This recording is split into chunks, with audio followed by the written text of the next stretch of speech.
प्यारे दर्शकों नमस्कार। दर्शकों एक बार पुनः स्वागत है। आज हम रीतिकाल के विषय में चर्चा करेंगे। इससे पूर्व हमने उत्तराखंड एलटी के लिए हिंदी साहित्य के अंतर्गत भक्तिकाल और हिंदी साहित्य के इतिहास पर हमने चर्चा करी थी। हिंदी साहित्य के इस टॉपिक के अंतर्गत ही आज हम रीतिकाल पे चर्चा करेंगे। रीतिकाल के नामकरण पे अनेक प्रकार के मतभेद हैं, उसे हम समझेंगे। नामकरण की बात की जाए तो हिंदी साहित्य का उत्तर मध्यकाल जो 1643 से लेकर के 1843 ईस्वी तक का जो काल था, इसे रीतिकाल कहते हैं।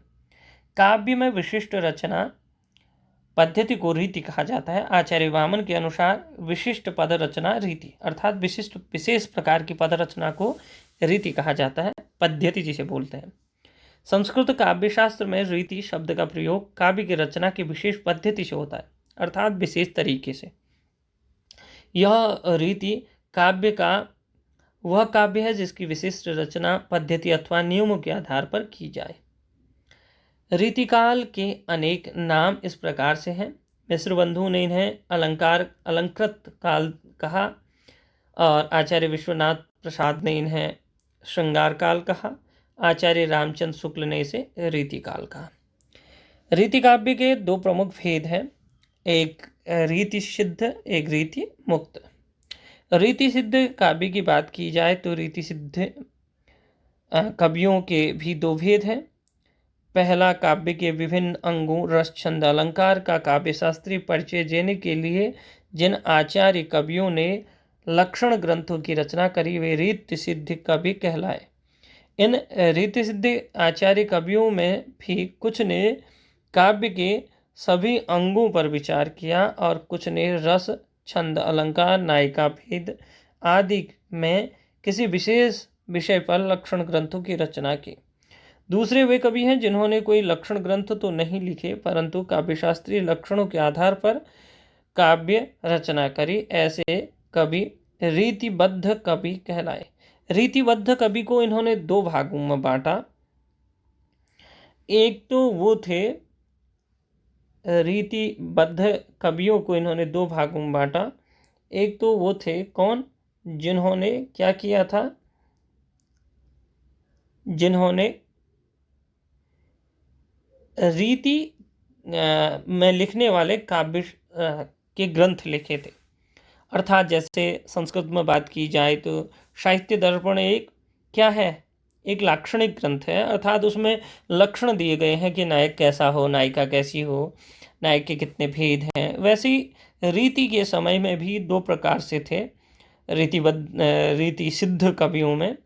जो एक तो क्या थे, जिन्होंने लाक्षणिक ग्रंथ लिखे अर्थात उन्होंने लिखा कि काव्य ऐसा होना चाहिए, अलंकार के लक्षण हैं। एक ने उनको क्या करा, उस प्रकार के ग्रंथ लिखे जिसमें इस प्रकार की बात हुई थी। जैसे इन्होंने लिखा कि ये छंद में इतने अक्षर होने चाहिए। दूसरे वाले जो थे उन्होंने क्या करा, उस छंद पे क्या लिखे, अपनी कृतियां लिखी। तो इन्हीं को इन्होंने दो भागों में विभक्त किया है। अब रीति मुक्त की बात की जाए तो काव्यशास्त्र की रीतियों नियमों और लक्षणों से सर्वथा मुक्त काव्य रीति मुक्त काव्य के अंतर्गत आते हैं।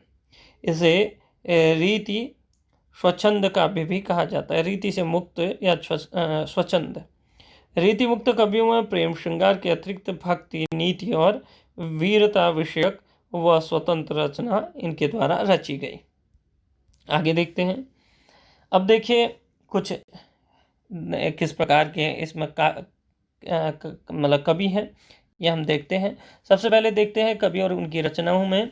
रीति सिद्ध कवि में आपके थे आचार्य केशवदास चिंतामणि। इन्होंने क्या लिखा, एक तो आचार्य, क्षमा करें, दो इसमें कवि हैं। एक तो आचार्य केशवदास है, इन्होंने कवि प्रिया लिखा, रसिक प्रिया लिखा।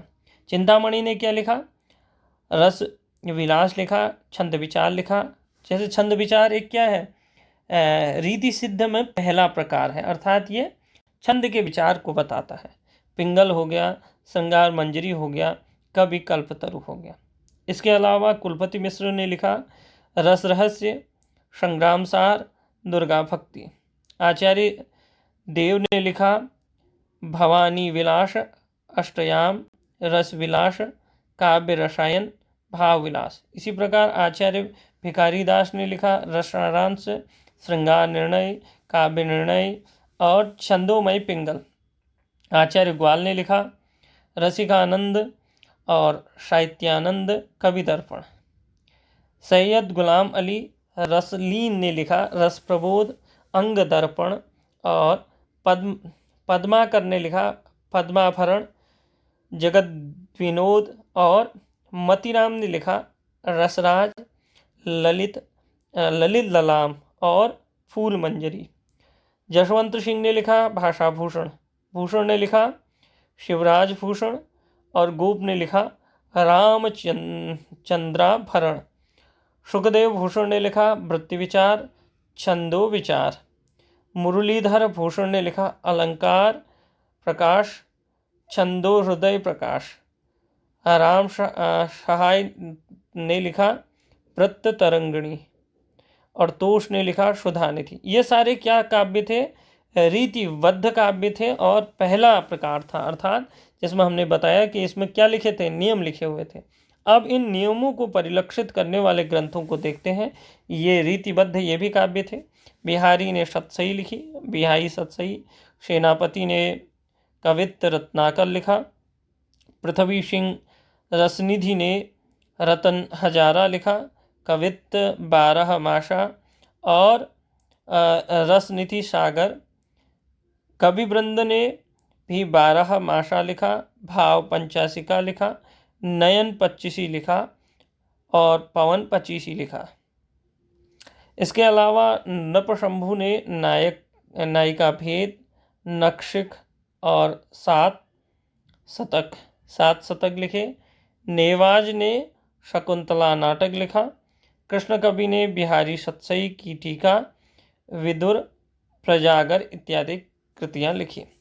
रीति मुक्त की बात की जाए तो घनानंद की कवित्त, सवैया और दोहा चौपाई का संग्रह। आलाप का मुक्तक काव्य रचना इस प्रकार से, इसमें 2 भागों में बांटे गए, रीति मुक्त, रीति सिद्ध। रीति सिद्ध के 2 भेद, जिसे आपने पूर्व में देखा। काव्य की प्रवृत्तियों की बात की जाए तो ये जो है, ये 2 और बच गए थे। बोधा की विरह वारिश, इश्कनामा और द्विजदेव का श्रृंगार, लतिका सौरभ। ये और जो कवि बच गए थे वो तो यहाँ है। रीतिकालीन जो काव्य थी, इनकी प्रवृत्तियाँ देखते हैं। काव्य की प्रवृत्तियाँ श्रृंगार प्रधान थी, लाक्षणिक ग्रंथ युक्त थी, श्रृंगारिकता थी। गौण प्रवृत्तियाँ नायिका भेद निरूपण, नक्षिक सौंदर्य वर्णन, नारी का विलास रूप में चित्रण, संयोग श्रृंगार का मानसल वर्णन, प्रकृति के उद्दीपन रूप में वर्णन की प्रमुखता, भक्ति और नीति का विरचना, आश्रय दाताओं की जो प्रशंसा थी, जैसे आदिकाल में किया गया था। कल्पना का चमत्कारिक सौंदर्य, वर्णन में अतिशयोक्ति शैली, लोक संस्कृति का चित्रण जो है किया था इन्होंने अधिक। ब्रज भाषा का स्वर्णिम प्रयोग काल मुक्तक काव्य की प्रधानता। उपलब्धियां और महत्व। आचार्य कवियों के द्वारा लक्षण ग्रंथों की रचना से हिंदी काव्य शास्त्र में की जो परंपरा का विकास रीतिकाल की महत्वपूर्ण उपलब्धि है। स्वचंद्र जो प्रेम वर्णन और श्रृंगार वर्णन का चरमोत्कर्ष ऐसा पहले नहीं हुआ।